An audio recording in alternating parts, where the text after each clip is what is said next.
ಇವತ್ತಿನ ವಿಡಿಯೋದಲ್ಲಿ ತುಂಬ ವಿಷಯದ ಬಗ್ಗೆ ಒಂದು ಹೇಳ್ತಾ ಇದ್ದೇನೆ ಅಂತ ಹೇಳಿದರೆ ಒಂದು ಮುಖ ಗ್ಲೋ ಆಗಲಿಕ್ಕೆ ಅಥವಾ ಹೊಟ್ಟೆ ಸಮಸ್ಯೆಗೆ ಮತ್ತು ಗಂಟಲು ನೋವು ಅಂದರೆ ಶೀತ ಅದಕ್ಕೆಲ್ಲ ಅಂದರೆ ಈಗಿನ ವೆದರ್ ಸಹ ಹಾಗೆ ಇದೆಯಲ್ಲ ಹಾಗೆ ಮತ್ತು ಕೂದಲ ಬಗ್ಗೆ ಎಲ್ಲ ಒಂದು ಮಿಕ್ಸ್ ಮಾಡಿ ಒಂದು ಮನೆ ಮದ್ದುಗಳನ್ನು ನಿಮ್ಮ ಜೊತೆ ಶೇರ್ ಮಾಡ್ಕೊಳ್ತಾ ಇದ್ದೇನೆ.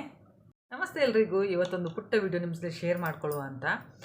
ನಮಗೀಗ ಮನೆಯಲ್ಲಿ ಯಾರಾದರೂ ಹಿರಿಯರಿದ್ದರೆ ನೋಡಿ, ಕೆಲವೊಂದು ನಾವು ಮನೆ ಮದ್ದುಗಳನ್ನು ಹೇಳ್ತಾ ಇರ್ತಾರೆ. ನೀವು ಡಾಕ್ಟ್ರ್ ಹತ್ರ ಹೋಗಿ ಮೆಡಿಸಿನ್ ಈ ಥರ ತಗೊಳ್ಳೋದಕ್ಕಿಂತ ಮನೆಯಲ್ಲಿ ಒಂದು ಚಿಕ್ಕ ಪುಟ್ಟ ಕಾಯಿಲೆಗೆ ಅಂದರೆ ಸ್ವಲ್ಪ ಶೀತ ಆಗುವಾಗ ಅಥವಾ ಗಂಟಲು ನೋವಿಗೆ ಮನೆಯಲ್ಲೇ ಇರುವಂಥ ಕೆಲವೊಂದು ವಸ್ತುಗಳನ್ನು ನಾವು ಯಾವ ಥರ ಮನೆ ಮದ್ದುಗಳಾಗಿ ಬಳಸ್ಕೊಳ್ಬೋದು ಅಂಥೇಳಿ. ಊಟ ಆದಮೇಲೆ ನಾವು ನೀರು ಕುಡಿಬೇಕು ಬೇಡವೋ, ಇವಾಗ ನಾವು ನೀರು ಕುಡಿಬೇಕು, ಹಾಗೆಲ್ಲ ಕೆಲವೊಂದು ತುಂಬ ಅಂತೇಳಿದರೆ ತುಂಬ ಅವರಿಗೆ ಗೊತ್ತಿರ್ತದೆ, ನಾಲೆಜ್ ಎಲ್ಲ ಇರ್ತದಲ್ಲ. ಹಾಗೆ ನಮ್ಮ ಜೊತೆಲಿ ಶೇರ್ ಮಾಡ್ಕೊಳ್ತಾ ಇರ್ತಾರೆ. ಹಾಗೆ ನಿಮ್ಮ ಜೊತೆಲಿ ಸಹ ಸ್ವಲ್ಪ ಶೇರ್ ಮಾಡ್ಕೊಳ್ಳೋ ಅನ್ನಿಸ್ತು ನನಗೆ. ಹಾಗೆ ವಿಡಿಯೋ ಎಲ್ಲಿ ಸಹ ಸ್ಕಿಪ್ ಮಾಡಬೇಡಿ. ಮತ್ತು ಯಾರಾದರೂ ಹೊಸಬ್ರು ನನ್ನ ಚಾನಲ್ ನೋಡ್ತಾ ಇದ್ದರೆ ಪ್ಲೀಸ್ ಸಬ್ಸ್ಕ್ರೈಬ್ ಮಾಡ್ಕೊಂಡು ವಿಡಿಯೋ ನೋಡಿ, ಹಾಗೆ ಲೈಕ್ ಮಾಡಿ, ಶೇರ್ ಮಾಡಿ ಮತ್ತು ಕಮೆಂಟ್ ಮಾಡೋದನ್ನು ಮರಿಬೇಡಿ.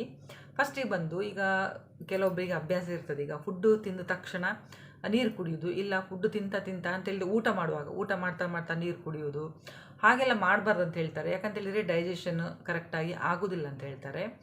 ಅಥವಾ ನೀವು ಊಟ ಮಾಡೋದು ಒಂದು ಅರ್ಧ ಗಂಟೆ ಮೊದಲು ನೀರು ಕುಡಿಬೇಕು, ಇಲ್ಲ ಅಂತೇಳಿದರೆ ಅರ್ಧ ಗಂಟೆ ನಂತರ ನೀವು ನೀರು ಕುಡಿಬೇಕಂತ ಹೇಳ್ತಾರೆ. ವೆಯ್ಟ್ ಲಾಸ್ ಮಾಡುವವರಿಗೆ ಸಹ ಹೇಳ್ತಾರೆ, ನೀವು ಸ್ವಲ್ಪ ನೀರು ಒಂಚೂರು ಸ್ವಲ್ಪ ಜಾಸ್ತಿಯೇ ಕುಡೀರಿ. ಯಾಕಂತೇಳಿದರೆ ಫುಡ್ಡು ಆಗ ನಮಗೆ ಅಷ್ಟು ಬೇಕಾಗುವುದಿಲ್ಲ ಹೊಟ್ಟೆಗೆ. ಅಂದರೆ ಫುಡ್ ನಾವು ಕಮ್ಮಿ ತಿಂದ ಹಾಗೆ ನಮ್ಮ ವೆಯ್ಟ್ ಸಹ ಸ್ವಲ್ಪ ಲಾಸ್ ಆಗ್ತಾ ಹೋಗ್ತದಲ್ಲ. ಹಾಗೆ ಆಹಾರ ಯಾಕೆ ನಾವು ತಿನ್ನುವಾಗ ನೀರು ಕುಡಿಬಾರ್ದು ಅಂತೇಳಿದರೆ, ಈಗ ನಾವು ತಿನ್ನೋ ಫುಡ್ ಉಂಟಲ್ಲ, ಅದರಿಂದ ನಮಗೆ ಯಾವುದೇ ಥರದೊಂದು ನಮ್ಮ ಬಾಡಿಗೆ ಶಕ್ತಿ ಸಿಗೋದಿಲ್ಲ. ಅದಕ್ಕೋಸ್ಕರ ಊಟ ಮಾಡ್ತಾ ನೀರು ಕುಡಿಬಾರ್ದು ಅಂತ ಹೇಳ್ತಾರೆ. ನೀರು ಒಮ್ಮೊಮ್ಮೆ ನೀರು ಬೇಕಾಗ್ತದೆ. ಯಾಕಂತೇಳಿ ತಿನ್ನುವಾಗ ಏನಾದರೂ ನಮಗೆ ಅನ್ನ ಆಗಲಿ ಅಥವಾ ಏನಾದರೂ ತಿನ್ನುವಾಗ ಸ್ವಲ್ಪ ಇಲ್ಲಿ ಸಿಕ್ಕಾಕೊಂಡಾಗ ಆದಾಗ ನೀರು ಬೇಕೇ ಆಗ್ತದೆ, ಅಥವಾ ಸ್ವಲ್ಪ ಖಾರ ಆದಾಗ ನೀರು ಬೇಕಾಗ್ತದೆ. ಹಾಗೆ ಸ್ವಲ್ಪ ನೀರು ಕುಡಿಬೋದು, ತುಂಬ ನೀರು ಸಹ ಕುಡಿಲಿಕ್ಕೆ ಹೋಗಬಾರ್ದು. ಇದೊಂದು ಹೇಳ್ತಾ ಇರ್ತಾರಲ್ವ, ನಿಮ್ಮ ಮನೇಲಿ ಅಮ್ಮಂದಿರಿದ್ದರೆ, ಅತ್ತೆಂದಿರು, ಅಜ್ಜಿಂದಿರು ಹಾಗೆಲ್ಲ, ಅಥವಾ ದೊಡ್ಡಮ್ಮ ಅಂದರೆ ಜಾಯಿಂಟ್ ಫ್ಯಾಮಿಲಿ ಎಲ್ರಿಗೂ ಗೊತ್ತಿರ್ತದೆ. ಇನ್ನೊಂದು ಬಂದು, ಈ ಕಾಳುಗಳಿರ್ತವೆ ನೋಡಿ, ಕಡಲೆ ಮತ್ತು ಹೆಸರು ಕಾಳು ಅಂಥದ್ದೆಲ್ಲ ನಾವು ಇದು ನೆನೆಸಿಟ್ಟದ ಧಾನ್ಯಗಳನ್ನು ನಾವು ತಿನ್ನೋದ್ರಿಂದ ನಮ್ಮ ವೆಯ್ಟ್ ಜಾಸ್ತಿ ಆಗ್ತದೆ. ಈಗ ಯಾರಿಗಾದ್ರೂ ಸ್ವಲ್ಪ ವೆಯ್ಟ್ ಜಾಸ್ತಿ ಆಗಬೇಕಂತೇಳಿ, ಅಂದರೆ ಒಬ್ಬರಿಗೆ ಗ್ಯಾಸ್ಟ್ರಿಕ್ ಇದು ಪ್ರಾಬ್ಲಮ್ ಎಲ್ಲ ಇದ್ದವರಿಗೆ ಆ ಕಾಳುಗಳೆಲ್ಲ ತಿಂದರೆ ಆಗೋದಿಲ್ಲ ಅಂಥೇಳಿದ್ರೆ ಅವರಿಗೆ ಸ್ವಲ್ಪ ಡೈಜೆಷನ್ ಇದೆಲ್ಲ ಸ್ವಲ್ಪ ಇದಾಗ್ತದಲ್ಲ. ಹಾಗಾಗಿ ಆದರೆ ಇದು ತುಂಬ ಒಳ್ಳೆಯದು, ನೆನೆಸಿರುವಂಥ ಕಾಳು ತಿನ್ನೋದು ತುಂಬ ಒಳ್ಳೆಯದು. ಕಡಲೆಕಾಳು ಅಥವಾ ಶೇಂಗಾ ಅದೆಲ್ಲ ರಾತ್ರಿ, ಮತ್ತು ನೀವು ಬಾದಾಮಿ ಅದೆಲ್ಲ ಕೂಡಲೇ ತಿನ್ನಬಾರ್ದಂತೆ. ಅದೆಲ್ಲ ನೀವು ರಾತ್ರಿ ನೆನೆಸಿಟ್ಟು ಬೆಳಿಗ್ಗೆ ಸಿಪ್ಪೆ ತೆಗೆದು ತಿನ್ನಬೇಕು. ಆಗಲೇ ನಮಗೆ ಅದು ಒಂದು ಬಾಡಿಗೆ ತಾಗ್ತದೆ. ಯಾಕಂತೇಳಿದ್ರೆ ಅದರಲ್ಲಿ ಕೆಲವೊಂದು ಆ ಸಿಪ್ಪೆಯಲ್ಲೆಲ್ಲ ಕೆಲವೊಂದು ಏನಾದರೂ ಒಂದು ಇದಿದ್ದರೆ ಸಹ ಅದು ನಮಗೆ ಎಫೆಕ್ಟ್ ಆಗಬಾರ್ದಲ್ವ. ಹಾಗಾಗಿ ನೆನೆಸಿಟ್ಟು ಬೆಳಿಗ್ಗೆ ಸಿಪ್ಪೆ ತೆಗೆದು ಅದರ ನಂತರ ಅದು ತಿನ್ನಬೇಕಂತ ಹೇಳ್ತಾರೆ. ಮತ್ತು ಅದಲ್ಲದೆ ವೆಯ್ಟ್ ಗೇನ್ ಅಂತ ಹೇಳಲ್ಲ, ಈಗ ನಮ್ಮ ಮಸಲ್ಸ್ ಎಲ್ಲ ಉಂಟಲ್ಲ ಅದು ಸ್ಟ್ರಾಂಗ್ ಆಗ್ತದೆ ಈ ಕಾಳುಗಳೆಲ್ಲ ತಿನ್ನೋದ್ರಿಂದ, ಅಂದರೆ ನೆನೆಸಿಟ್ಟಿದ್ದಂತಹ ಕಾಳುಗಳನ್ನು ತಿನ್ನೋದ್ರಿಂದ. ಮತ್ತು ಈ ಕರ್ಬೂಜ ಹಣ್ಣಿದು ಬೀಜ ಉಂಟಲ್ಲ, ಅದನ್ನು ಸಹ ತಿಂತಾರೆ ಕೆಲವೊಬ್ರು. ಅಂದರೆ ಅದು ಹುರಿದು ಅದೆಲ್ಲ ತಿನ್ನೋದ್ರಿಂದ ಸಹ ನಮ್ಮ ಬ್ಲಡ್ ಉಂಟಲ್ಲ ಶುದ್ಧ ಆಗ್ತದೆ. ಕೆಲವೊಬ್ಬರಿಗೆ ಗೊತ್ತಿರ್ಬೋದು, ಇದು ತುಂಬ ಒಂದು ಹೆಲ್ತಿಗೆ ಸಹ ಒಳ್ಳೆಯದು ಕರ್ಬೂಜ ಹಣ್ಣಿದು ಬೀಜ ಎಲ್ಲ.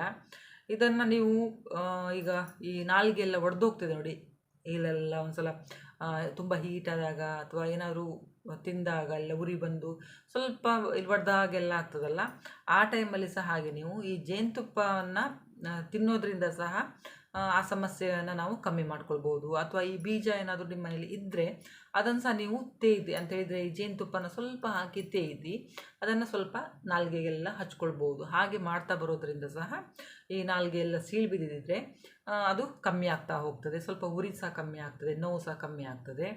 BP ಲೋ ಇದ್ದವರಿಗೆ ಒಂಥರ ಸುಸ್ತಾಗಿರ್ತಾರೆ. BP ಲೋ ಇರುವಾಗ ಒಂಥರ ತಲೆ ಸುತ್ತು ಬರೋದು ಆ ಥರ ಎಲ್ಲ ಆಗ್ತಾ ಇರುವಾಗ, ಅಂದರೆ ಈಗ ಮಕ್ಕಳೇನಾದರೂ ಮನೇಲಿದ್ದರೆ ಅವ್ರಿಗೆ ಗೊತ್ತಾಗೋದಿಲ್ಲಲ್ಲ, ಏನು ಮಾಡಬೇಕಂತೇಳಿ ಗೊತ್ತಾಗೋದಿಲ್ಲ, ಹೆದರಿಕೆ ಸಹ ಆಗ್ತದೆ. ಆ ಟೈಮಲ್ಲಿ ನೀವು ಒಂದು ಲೋಟ ತಣ್ಣೀರು, ಅಂದರೆ ಫ್ರಿಜ್ಜಲ್ಲಿರೋ ನೀರಲ್ಲ, ನಾರ್ಮಲ್ ನೀರು ತೊಗೊಳ್ಳಿ, ಕಾಯಿಸಿ ಆರಿಸಿದ ನೀರಿದ್ರೂ ಸಹ ತೊಂದರೆ ಇಲ್ಲ. ಅದರಲ್ಲಿ ಸ್ವಲ್ಪ ಉಪ್ಪು, ಚೂರು ಸಕ್ಕರೆ ಅದನ್ನು ಹಾಕಿ ಮಿಕ್ಸ್ ಮಾಡಿ ಕುಡಿಲಿಕ್ಕೆ ಕೊಡಬೇಕು. ಆಗ BP ನಾರ್ಮಲಿಗೆ ಬರ್ತದೆ. ಇನ್ನೊಂದು ಅಂತೇಳಿದ್ದೀನಿ, ಮಳೆಗಾಲದಲ್ಲೆಲ್ಲ ನೋಡಿ ಸ್ವಲ್ಪ ನಮಗೆ ಈಗಂತೂ ವೆದರ್ ಅಂತೂ ಒಂದಿನ ಬಿಸಿಲು ಒಂದಿನ ಮಳೆ ಈ ಥರ ಎಲ್ಲ ಬರುವಾಗ ಗಂಟಲು ನೋವು, ಶೀತ ಸಾಮಾನ್ಯವಾಗಿ ಎಲ್ರಿಗೂ ಸಹ ಬರುವಂಥದ್ದು ಇದೆಲ್ಲ ಅಲ್ವಾ.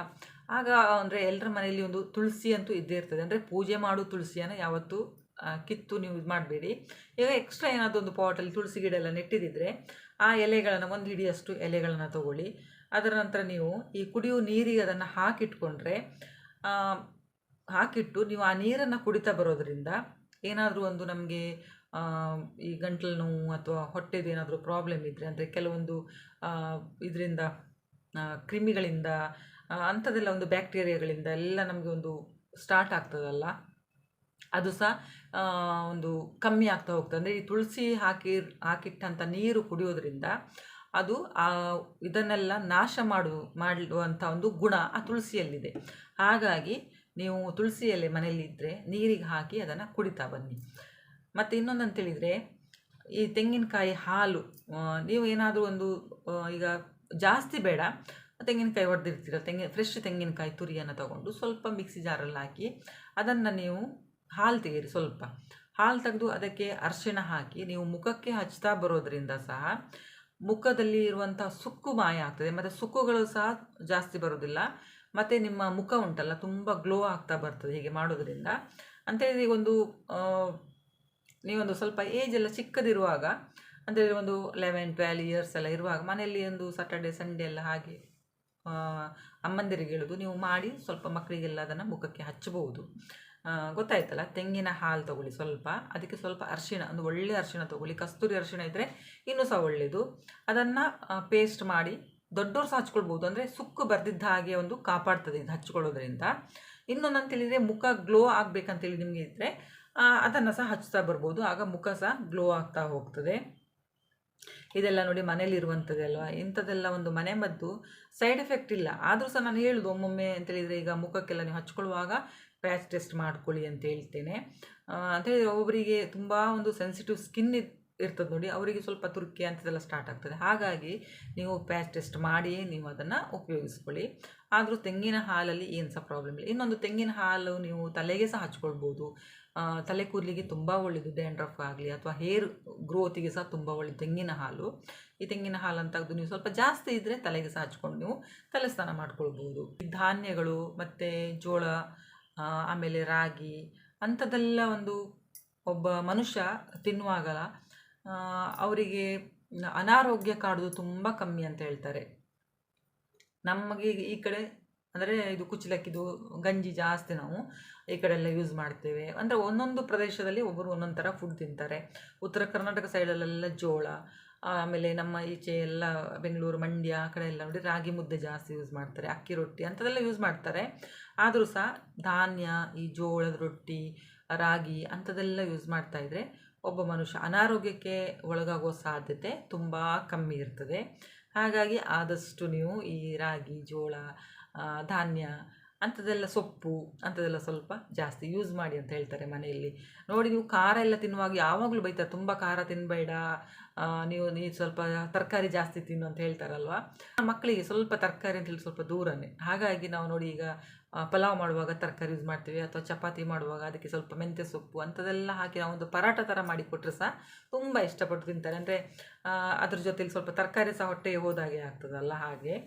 ಆಮೇಲೆ ಇದು ಒಬ್ಬೊಬ್ಬರಿಗೆ ನೋಡಿ, ಊಟ ಆದ ತಕ್ಷಣ ಒಂಥರ ತೇಗು ಬರ್ತದೆ, ಆಮೇಲೆ ಹೊಟ್ಟೆ ಒಂಥರ ಉಬ್ಬರ ಬಂದಾಗೆ ಆಗ್ತದೆ. ಅವರಿಗೆ ಅಂತೇಳಿದರೆ ಈ ಊಟದ ನಂತರ ಒಂದು ಅರ್ಧ ಲೋಟ ನೀರು ತಗೊಳ್ಳಿ, ಅದಕ್ಕೆ ನೀವು ಈ ಜೀರಿಗೆ ಉಂಟಲ್ಲ, ಜೀರಿಗೆನ ಹುರಿದು ಪುಡಿ ಮಾಡಿ ಇಟ್ಕೊಳ್ಳಿ. ಅದನ್ನು ನೀವು ಅದಕ್ಕೆ ಮಿಕ್ಸ್ ಮಾಡಿ ಕುಡಿಯೋದ್ರಿಂದ ನಿಮ್ಮ ಈ ಎಸಿಡಿಟಿ ಮತ್ತು ಗ್ಯಾಸ್ಟ್ರಿಕ್ ಪ್ರಾಬ್ಲಮ್ ಅಂತ ಒಂದು ಇದು ಸಹ ಹೊರಟು ಹೋಗ್ತದೆ. ಅದಕ್ಕಂದರೆ ಒಂದು ಒಳ್ಳೆಯ ಪರಿಹಾರ ಇದೆಲ್ಲ. ಜೀರಿಗೆ ಹುರಿದು ಪುಡಿ ಮಾಡಿ ಇಟ್ಕೊಳ್ಬೇಕಾಗ್ತದೆ. ಒಂದು ಊಟ ಆದ ತಕ್ಷಣ ಅರ್ಧ ಲೋಟ ನೀರಿಗೆ ಸ್ವಲ್ಪ ಜೀರಿಗೆ ಪುಡಿ ಮಿಕ್ಸ್ ಮಾಡಿ ಕುಡಿಯೋದ್ರಿಂದ ಈ ಎಸಿಡಿಟಿ ಮತ್ತು ಗ್ಯಾಸ್ಟ್ರಿಕ್ ಪ್ರಾಬ್ಲಮಿಂದ ನಾವು ನಿವಾರಣೆ ನೋಡ್ಕೊಳ್ಬೋದು. ನಾನು ಆಗಲೇ ಹೇಳಿದೆ ನಿಮಗೆ, ತುಳಸಿ ಎಲೆ ನೀರಲ್ಲಿ ಹಾಕಿ ನೀವು ಆ ನೀರನ್ನು ಕುಡಿತಾ ಬರೋದ್ರಿಂದ ಕಮ್ಮಿ ಆಗ್ತಾವೆ ಶೀತ ಅಂಥದ್ದೆಲ್ಲ ಅಂತೇಳಿ. ನಿಮಗೆ ಒಂದು ವೇಳೆ ಅದು ಬೇಡ ಅಂತೇಳಿ ನಿಮ್ಮ ಮನೇಲಿ ಅದೇ ತುಳಸಿ ಪಾಟ್ ಎಲ್ಲ ಇದ್ದರೆ ಉಂಟಲ್ಲ, ನೀವು ಒಂದು 4-5 ಎಲೆನ ಬಾಯಲ್ಲಿ ಹಾಕಿ ಅದ್ರ ಜೊತೆ ಸ್ವಲ್ಪ ಜೀರಿಗೆ ಸಹ ನೀವು ಹಾಕ್ಕೊಂಡು ಅಗ್ದು ತಿನ್ನೋದ್ರಿಂದ ಉಂಟಲ್ಲ, ಈ ಎಸಿಡಿಟಿ ಪ್ರಾಬ್ಲಮನ್ನು ನಾವು ಕಂಟ್ರೋಲಲ್ಲಿ ಸಹ ಇಟ್ಕೊಳ್ಬೋದು. ಕೆಲವೊಂದು ನಮ್ಮ ಹೊಟ್ಟೆಯ ಸಮಸ್ಯೆಗಳನ್ನು ಇದರಿಂದ ನಾವು ಕಮ್ಮಿ ಮಾಡ್ಕೊಳ್ಬೋದು. ತುಂಬ ಸಿಂಪಲ್ ನೋಡಿ ಅಲ್ವಾ. ತುಳಸಿ ಎಲೆ ತುಂಬ ಒಳ್ಳೆಯದು, ಹೆಲ್ತಿಗೆ, ಎಲ್ರಿಗೂ ಸಹ ಗೊತ್ತಿದೆ, ಅದರ ಕಷಾಯ ಎಲ್ಲ ಮಾಡ್ತೇವೆ ನಾವು. ಹಾಗೆ ನೀವು ಇದನ್ನು ಸಹ ಯೂಸ್ ಮಾಡಿ ಈ ಥರ ಒಂದು ತಿಂದು ಸಹ ನೀವು ಜೀರಿಗೆ ಜೊತೆಲಿ ತಿನ್ಬೋದು. ಇಲ್ಲ ನಿಮಗೆ ಅದು ಜೀರಿಗೆ ಬೇಡ ಅಂತೇಳಿದ್ರೆ ಖಾಲಿ ಎಲೆ ಸಹ ನೀವು ಜಗ್ದು ತಿನ್ಬೋದು. ತುಂಬ ಬೆನಿಫಿಟ್ ಉಂಟು ಇದರಲ್ಲಿ ಸಹ. ಮತ್ತು ಇನ್ನೊಂದು ಅಂತ ಹೇಳಿದರೆ ಈ ಹಸಿ ಟೊಮೆಟೊ ತಿನ್ನೋದು ಸಹ ತುಂಬ ಒಳ್ಳೆಯದಂತ ಹೇಳ್ತಾರೆ. ಅಂದರೆ ನಿಮಗೆ ಈಗ ಅದರದ್ದು ಬೀಜ ಉಂಟಲ್ಲ ಅದು ತಿನ್ನಬಾರ್ದು ಅಂತ ಹೇಳ್ತಾರೆ. ನೀವು ಬೀಜ ತೆಗೆದು ಸಹ ತಿನ್ಬೋದು. ಸಲಾಡ್ ಟೈಪಲ್ಲಿ ಸಹ ತುಂಬ ಜನ ತಿಂತಾರೆ ಈ ಟೊಮೆಟೊ ಎಲ್ಲ. ಅಥವಾ ಮುಖದ ಒಂದು ಇದಕ್ಕೆ ಟೊಮೆಟೊ ಸ್ಲೈಸ್ ಮಾಡಿ ಮುಖವನ್ನು ನಾವು ಸ್ಕ್ರಬ್ ಮಾಡ್ಕೊಳ್ಬೋದು. ಅದರಿಂದ ಸಹ ಏನಾದರೂ ಮಾರ್ಕ್ ಎಲ್ಲ ಇದ್ದರೆ ಸಹ ಹೊರಟು ಹೋಗ್ತದೆ. ಪಿಂಪಲ್ದು ಮಾರ್ಕ್ ಆಗಲಿ ಅಥವಾ ಪಿಗ್ಮೆಂಟೇಷನ್ನು ಅಂಥಲ್ಲಿ ಇದ್ರೂ ಸಹ ಹೊರಟು ಹೋಗ್ತದೆ. ನೀವು ಅದನ್ನು ಸಹ ಯೂಸ್ ಮಾಡ್ತಾ ಬರ್ಬೋದು. ನೋಡಿದ್ರಲ್ಲ ಫ್ರೆಂಡ್ಸ್, ಇಷ್ಟು ನಾನು ನಿಮ್ಮ ಜೊತೆಲಿ ಇದನ್ನೆಲ್ಲ ಶೇರ್ ಮಾಡ್ಕೊಳ್ತಾ ಇದ್ದೆ. ನಿಮ್ಗೆ ಇಷ್ಟರಲ್ಲಿ ಯಾವುದು ನಿಮಗೆ ಇಷ್ಟ ಆಯಿತು ಅಥವಾ ನೀವು ಇಷ್ಟರಲ್ಲಿ ನೀವು ಯಾವುದು ಮಾಡ್ತಾ ಇದ್ದೀರಿ ಅನ್ನೋದು ಸಹ ನನಗೆ ಕಮೆಂಟ್ ಮಾಡಿ ಹೇಳಿ. ಇನ್ನೊಂದು ಬಂದು ನೋಡಿ, ಇದನ್ನಂತೂ ಡೈಲಿ ನೀವು ಮಾಡ್ಬೋದು. ಇದನ್ನು ನಾವು ಮನೆಯಲ್ಲಿ ಮಾಡ್ತೇವೆ. ಯಾವುದಂತ ಹೇಳಿದರೆ ಅನ್ನ. ಈಗ ಅನ್ನ ಮಾಡುವಾಗ ನಾವು ಅಕ್ಕಿಯನ್ನು ಒಂದು 2-3 ಸಲ ತೊಳಿತೇವಲ್ವ. ಆ 2-3 ಸಲ ತೊಳೆದು ಅಂದರೆ ಫಸ್ಟ್ ನೀರಲ್ಲ, ಸೆಕೆಂಡ್ ನೀರು ಅಥವಾ 3ನೇ ನೀರನ್ನು ನೀವು ತಗೊಂಡು ಅದರಿಂದ ಫೇಸ್ ವಾಶ್ ಮಾಡ್ಕೊಳ್ಬೋದು. ಈ ಸೆಕೆಗಾಲದಲ್ಲಂತೂ ಬೆಸ್ಟ್ ರೆಮಿಡಿ ಈ ಅಕ್ಕಿ ತೊಳೆದಿರುವಂಥ ನೀರು. ನಮಗೆ ಇಲ್ಲಿ ನೋಡಿ, ಇಲ್ಲೆಲ್ಲ ಸೆಕೆಗುಳ್ಳೆ ಥರ ಆಗ್ತದೆ, ಸಣ್ಣ ಗುಳ್ಳೆ ಅಥವಾ ಕುತ್ತಿಗೆಗೆಲ್ಲ ಅಥವಾ ಬೆನ್ನಿಗೆಲ್ಲ ಆಗ್ತದಲ್ಲ. ಆಗ ನೀವು ಈ ಅಕ್ಕಿ ತೊಳೆದಿರುವಂಥ ನೀರಲ್ಲಿ ಫೇಸ್ ವಾಶ್ ಮಾಡಿಕೊಂಡ್ರೆ ತುಂಬ ಕಮ್ಮಿ ಆಗ್ತದೆ. ಮತ್ತು ತುಂಬ ಒಂದು ಕೋಲ್ಡ್ ಥರ ಆಗ್ತದೆ, ತುಂಬ ತಂಪಾಗ್ತದೆ. ಇದನ್ನು ಸಹ ನೀವು ಯೂಸ್ ಮಾಡ್ತಾ ಬರ್ಬೋದು. ಖಾಲಿ ಅಂತೇಳಿದರೆ ಅದಕ್ಕೆ ಅಂತಲ್ಲ, ಈ ಥರದೊಂದು ಅಕ್ಕಿ ನೀರಲ್ಲಿ ಫೇಸ್ ವಾಶ್ ಮಾಡ್ತಾ ಬಂದರೆ ಈ ಮೊಡವೆಗಳು ನಿವಾರಣೆ ಆಗ್ತಾ ಹೋಗ್ತದೆ. ಅಥವಾ ಏನಾದರೂ ಒಂದು ಕಲೆ ಇದ್ರೂ ಸಹ ಹೋಗ್ತದೆ. ತುಂಬ ಒಂದು ತಂಪಿನ ಭಾವನೆ ಬರ್ತದೆ ಇದು ಅಕ್ಕಿ ತೊಳೆದು ನೀರಲ್ಲಿ ಮುಖ ವಾಶ್ ಮಾಡಿಕೊಂಡ್ರೆ. ಆವಾಗಲೇ ನಾನು ಹೇಳಿದೆ, ಟೊಮೆಟೊ ಸ್ಲೈಸನ್ನು ಮುಖಕ್ಕೆ ನೀವು ಹಚ್ಕೊಳ್ಳೋದ್ರಿಂದ ತುಂಬ ಒಂದು ಒಳ್ಳೆಯ ಒಂದು ಇದು ಬರ್ತದೆ ಅಂತೇಳಿ, ಮುಖ ಕಾಂತಿ ಆಗ್ತದೆ. ಮತ್ತು ಕಲೆಗಿಲೆ ಎಲ್ಲ ಹೊರಟೋಗ್ತದೆ ಅಂತೇಳಿ. ನಿಮಗೆ ಮುಖ ಅಂದರೆ ಇದು ಸ್ಲೈಸ್ ಬೇಡ ಅಂತೇಳಿದರೆ ನೀವು ಟೊಮೆಟೊ ಇದರದ್ದು ಒಂಚೂರು ರಸನ ತೆಗಿಬೋದು ಅಂತೇಳಿದ್ರೆ ಪೇಸ್ಟ್ ಥರ ಮಾಡಿ ಅದನ್ನು ಸಹ ನೀವು ಮುಖಕ್ಕೆ ಹಚ್ಚಿ ಮಸಾಜ್ ಮಾಡ್ಕೊಳ್ಬೋದು. ಒಂದು 15-20 ನಿಮಿಷ ಬಿಟ್ಟು ನೀವು ಮತ್ತೆ ಮುಖವನ್ನು ಒಂದು ಉಗುರು ಬೆಚ್ಚಗೆ ನೀರಲ್ಲಿ ವಾಶ್ ಮಾಡ್ಕೊಳ್ತಾ ಬನ್ನಿ. ಇದು ವಾರದಲ್ಲಿ ಒಂದು 2-3 ಸಲ ನೀವು ಮಾಡ್ತಾ ಬರೋದರಿಂದ ಒಂದು ನೈಸರ್ಗಿಕವಾದಂಥ ಒಂದು ಗ್ಲೋ ಬರಲಿಕ್ಕೆ ಸ್ಟಾರ್ಟ್ ಆಗ್ತದೆ. ಆಮೇಲೆ ನೀವು ಸ್ನಾನಕ್ಕೆ ಹೋಗೋಕ್ಕಿಂತ ಮೊದಲು ಇದನ್ನು ಸಹ ನೀವು ಕೈಕಾಲುಗಳಿಗೆ ಸಹ ಹಚ್ಕೊಳ್ಬೋದು. ಅರ್ಧ ಗಂಟೆ ನಂತರ ಬೆಚ್ಚಗೆ ನೀರಲ್ಲಿ ತೊಳ್ಕೊಳ್ಬೋದು. ಅಥವಾ ಸ್ನಾನ ನೀವು ಮಾಡಿದ್ರೆ ಸ್ನಾನ ಸಹ ಮಾಡ್ಕೊಳ್ಬೋದು. ಡೈಲಿ ಈ ಥರ ಮಾಡ್ತಾ ಬರೋದರಿಂದ ಸಹ ಒಂದು ಒಳ್ಳೆಯ ಗ್ಲೋ ಸಹ ನೀವು ಪಡಿಬೋದು. ಕೈ ಕಾಲುಗಳಿಗೆ, ಮುಖಕ್ಕೆ, ಕುತ್ತಿಗೆ ಎಲ್ಲ ಕಡೆ ನೀವು ಇದನ್ನು ಹಚ್ಚಿ ಒಂದು ಸ್ವಲ್ಪ ಮಸಾಜ್ ಮಾಡ್ಕೊಳ್ಬೇಕಾಗ್ತದೆ.